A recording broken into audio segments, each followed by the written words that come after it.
अस्सलामुअलैकुम वरहमतुल्लाहि वबरकातुहू। हाफिज़ैन official YouTube channel पे आप सबको खुशामदीद। नाज़रीन, आज के हमारी वीडियो का टॉपिक बहुत अहम है। आज हम आपको बताएंगे कि वुज़ू के कितने फ़राइज़ होते हैं और वुज़ू करने का सही तरीका क्या है। वीडियो शुरू करने से कबल अगर अभी तक आपने हमारे चैनल हाफिज़ैन ऑफिशियल को सब्सक्राइब नहीं किया तो अभी जाएं, हमारे चैनल को सब्सक्राइब करें और बेल आइकन को लाजमी दबाएं ताकि आपको हर नई आने वाली वीडियो वक्त पे मिल सके। वीडियो की जानिब पढ़ते हैं। नाज़रीन इकराम, वुज़ू के 4 फ़राइज़ हैं। अगर इनमें से कोई एक फर्ज भी रह जाए तो हमारा वुज़ू नहीं होगा, और अगर वुज़ू नहीं होगा तो हमारी नमाज भी नहीं होगी। वुज़ू का पहला फर्ज, पेशानी से लेकर थोड़ी के नीचे तक, एक कान की लो से लेकर दूसरे कान की लो तक चेहरे को 3 बार अच्छी तरह धोना। वुज़ू का दूसरा फर्ज, कोहनियों समेत बाजू धोना। वुज़ू का तीसरा फर्ज, चौथाई सर का मसा करना। वुज़ू का चौथा फर्ज, टखनों समेत पाँव धोना। आइए बकायदा वीडियो की जानिब पढ़ते हैं। आप इस वीडियो में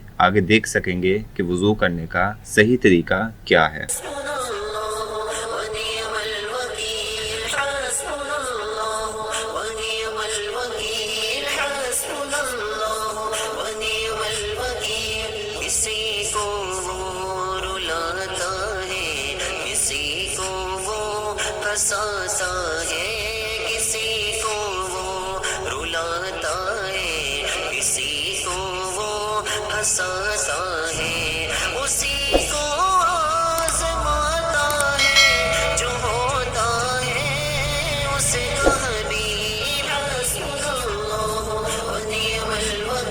तो इस वीडियो को ज़्यादा से ज़्यादा शेयर करें, लाइक करें, कमेंट्स करें और हमारे चैनल को सब्सक्राइब करना मत भूलिएगा। वीडियो सवाब की नीयत से शेयर करें। शुक्रिया। अल्लाह हाफिज़।